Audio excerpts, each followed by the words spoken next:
EPFO ನೌಕರರಿಗೆ ಭರ್ಜರಿ ಸಿಹಿ ಸುದ್ದಿ. ಪಿಎಫ್ ಖಾತೆದಾರರಿಗೆ ನೀಡುವ ವಾರ್ಷಿಕ ಬಡ್ಡಿದರ ಶೇಕಡ 8.75ಕ್ಕೆ ಏರಿಕೆ. ಪರಿಷ್ಕೃತ ಬಡ್ಡಿದರದಿಂದ ಇಪಿಎಫ್ ಸದಸ್ಯರ ಮೊತ್ತ ಭಾರಿ ಏರಿಕೆಯಾಗಲಿದೆ. ಆದರೆ ಈ ಬೇಡಿಕೆ ಸರ್ಕಾರದ ಮುಂದೆ ಇಟ್ಟಿದ್ದು ಸರ್ಕಾರ ಇದಕ್ಕೆ ಅಧಿಕೃತ ಆದೇಶ ಹೊರಡಿಸಬೇಕಾಗಿದೆ. ಹೌದು, ಉದ್ಯೋಗಿಗಳ ಭವಿಷ್ಯ ನಿಧಿ ಸಂಸ್ಥೆ ಇಪಿಎಫ್ಒ ನಲ್ಲಿ ಪಿಎಫ್ ಖಾತೆ ಹೊಂದಿರುವವರಿಗೆ ಇದು ಸಿಹಿ ಸುದ್ದಿ. ಏಕೆಂದರೆ ಪಿಎಫ್ ಖಾತೆದಾರರಿಗೆ ವರ್ಷ ಹೆಚ್ಚಿನ ಪ್ರಮಾಣದ ವಾರ್ಷಿಕ ಬಡ್ಡಿ ಸಿಗುವ ಸಾಧ್ಯತೆಗಳಿವೆ.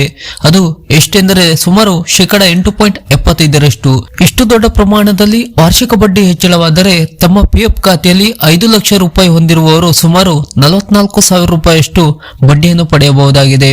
ಇನ್ನು 6 ಲಕ್ಷ ರೂಪಾಯಿ ಹಣ ಇದ್ದರೆ 51,000 ರೂಪಾಯಿಯಷ್ಟು ಬಡ್ಡಿ ಸಿಗುತ್ತದೆ. ಹೀಗೆ ಖಾತೆಯಲ್ಲಿ ಎಷ್ಟು ಹಣ ಜಾಸ್ತಿ ಇರುತ್ತದೆಯೋ ಅಷ್ಟೇ ಪ್ರಮಾಣದಲ್ಲಿ ಹೆಚ್ಚಿನ ಬಡ್ಡಿ ಸಿಗುತ್ತದೆ. ಇದರಿಂದಾಗಿ ನಿವೃತ್ತಿ ಉಳಿತಾಯಕ್ಕೆ 16,000 ರೂಪಾಯಿಗಳನ್ನು ಸೇರಿಸಲು ಅನುಕೂಲಕರವಾಗುತ್ತದೆ.